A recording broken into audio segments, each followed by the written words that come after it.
Pikir yang hari-hari kita ini, tugas kita beragama ini apa sih? Mungkin dua aja kalau disimpulkan. Sholat, satunya apalagi berbuat kebaikan. Gitu lah. Ya otomatis bila berbuat kebaikan meninggalkan keburukan. Habis itu apalagi pekerjaan kita? Nggak ada lagi kan? Fikih, iyalah. Sholat kita kerjakan sudah, ya kan? Tiap hari mungkin 5 waktu, atau tambah sunat sedikit-sedikit, zikir sedikit-sedikit, selesai. Kemudian berbuat kebaikan, apa yang buat kebaikan? Hampir-hampir rata-rata berbuat kebaikan tuh berbuat kebaikan untuk diri sendiri kan? Ya, malah yang dicari-cari dalam hadis yang apa yang menyenangkan aja dalam hadis itu dicari-cari Bipe, mencari nafkah untuk keluarga. Nah itu benar kebaikan Bipe, itu pun untuk kepentingan diri dan keluarga, untuk orang lain sedikit-sedikit aja menolong.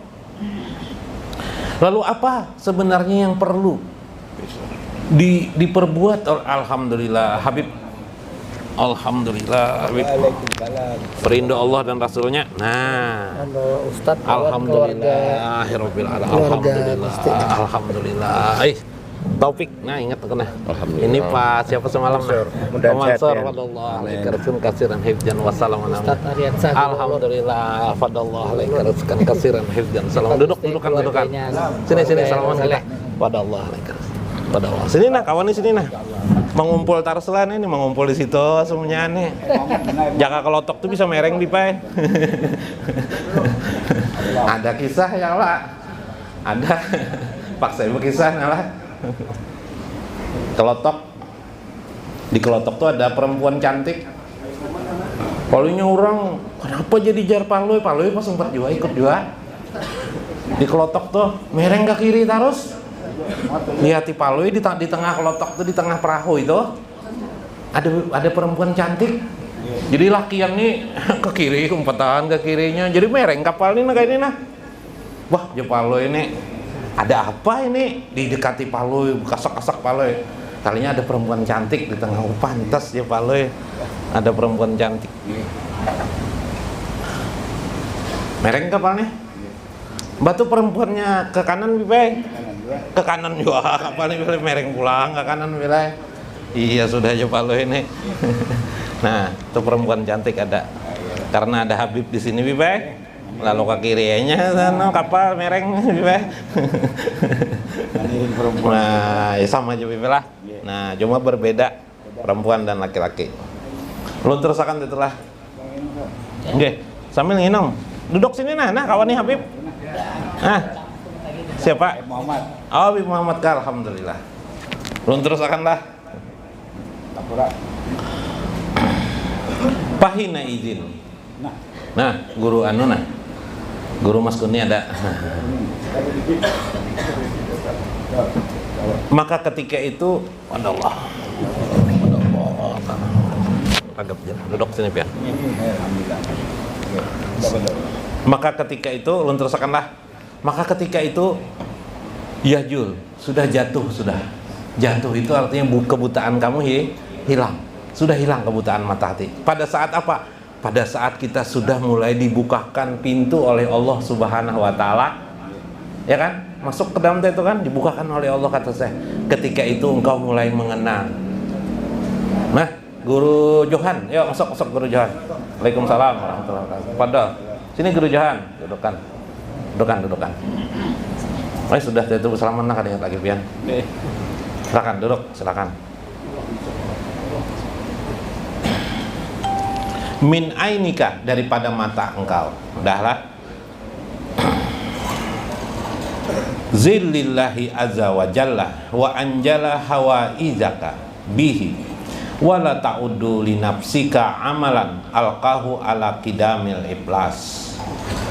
Ketika itu mata engkau sudah terbuka, yaitu engkau sudah mulai mengenal Allah. Kan dibukakan pintu kan, mulai mengenal Allah dah siapa, tapi masih apa, Allah dan ruangan ya kan, Allah dan ruangan. Nah, ada ruang terbuka, tapi ada zat yang maha agung di sana. Ternyata zat maha agung ini tidak bisa dipandang langsung, tidak bisa. kita harus mengenali situasinya dulu.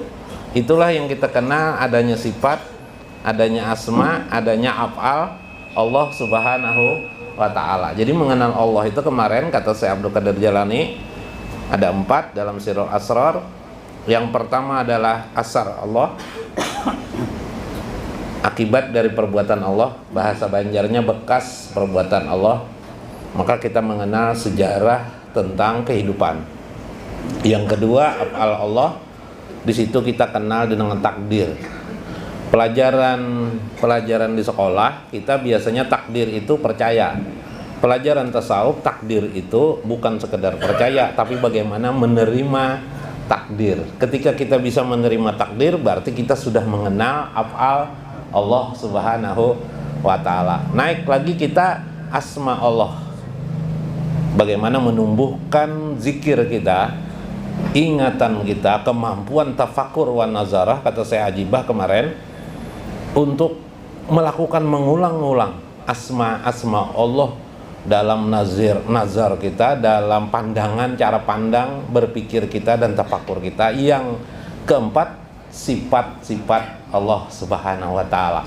Seluruh rangkaian kitab-kitab Syekh mengikat di 4 itu sampai kita menemukan yang disebut dengan zat Allah Subhanahu wa ta'ala dalam makna hubungan pribadi kita kepada zat Allah Subhanahu wa ta'ala. Setelah kita bisa mampu menyimpulkan itu, sebahagian hal yang sudah dipelajari ini sudah kita bisa menyimpulkan, tapi kita masih belum sempurna lagi, karena Allah itu tidak mungkin sempurna pengenalan kita kepada Allah. Namun kita mengambil barang yang terbanyak daripada setiap orang mengenal Allah Subhanahu wa ta'ala. Nah, itu maksudnya. Maka ketika itu engkau mulai menghinakan dirimu, hinakanlah dirimu lillahi, semata-mata kepada Allah. Khumul ilal ardi, masuk ke dalam tanah seperti padi ditanam orang. Ada padi, kata saya Ibnu Athaillah juga kemarin, padi apa itu Bib? Orang menanam, enggak, lain menanam apa? Bibit. Menanam bibit tuh apa Rajin? Anunya lah, kalau padi itu benih. Nah, benih dimasukkan di tanah lah, supaya benih itu tumbuh. Jangan diletakkannya itu tumbuh juga, tapi tidak kuat akarnya. Akar yang kuat itu kayak guru di apa, kalau orang mbak dulu itu orang pakai kayu lah, tongkat dulu lah, dilubangi orang lah. Nah, mungkin sini ada petani yang lihat ini. Habis itu diletakkan orang benih kan, baru ditutup orang. Yalah, itu nanti bila tumbuh akarnya kuat. Nah, seperti itu maksudnya. Hinakan benar-benar. Makin kamu menghinakan dirimu ke hadapan Allah, maka saat itu engkau nanti bila tumbuh padi itu pasti kuat batangnya, pasti kuat, bahkan subur. Nah, itu rahasianya. Maka bagaimana seni kita menghinakan diri. Seninya itu yang minggu kemarin disebut oleh Syekh Uryanal Kolbi, bertelanjang hati. Subhanallah, ya kah? Bertelanjang hati. Jadi seni berarti masing-masing orang nih bikin lakon kayak orang main layang-layang juga. Masing-masing ya, kelebihan lah, iyalah. Tapi secara umum tahu bila main layang-layang ini, alhamdulillah Habib mah mubarakan lana, alhamdulillah. Bila datang Habib ini berkah Habib. Nah, Masya Allah. Pada Allah alaikaruskan kasiran Habib dan wassalaman. Alhamdulillah Habib Hasan sehat. Alhamdulillah. Alhamdulillah. Pada Allah. Adangit pian tu ananda kena kawajeta kenalan alakan.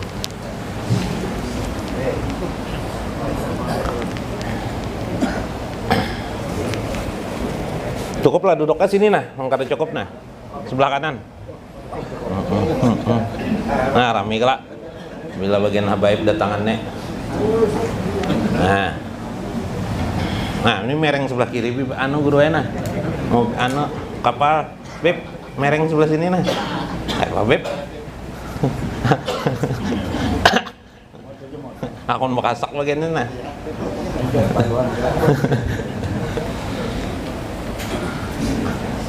Sampai tadi itulah sudah. Lun terusakan dulu lah. Bib, lun terusakan dulu lah. Sampai di mana tadi? Bane betanam bane, sukisit, kuat akarnya, kemudian uryanal kolbi, hilangkan bertelanjang hati itu, menghilangkan najis-najis itu. Najis itu apa ya? Kemarin sudah, kalau kita berhadap dengan Allah jangan ingati lagi kehebatan kita. Intinya kayak itu kan, jangan ingati lagi kita ini berilmu, kita ini itu najis batin tuh. Oh, kalau bahasa Syekh ini najis batin tuh, apalagi ya?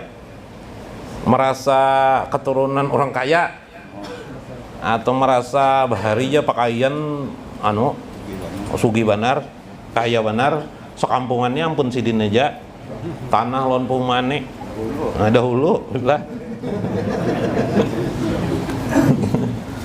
Dulu aku ini orang sugih juga aja. Nah, jangan juga dibawa ke Tuhan, tapi orang sugih ada apa pang, asal jangan seorang ulun ini dulu ya Allah kaya pang. Nah, jangan dibawa kayak itu, hilang tuh najis batin tuh. Nah, itu kalau itu kita bawa di hadapan Allah, menurut saya parah itu apa ya? Ada hasil.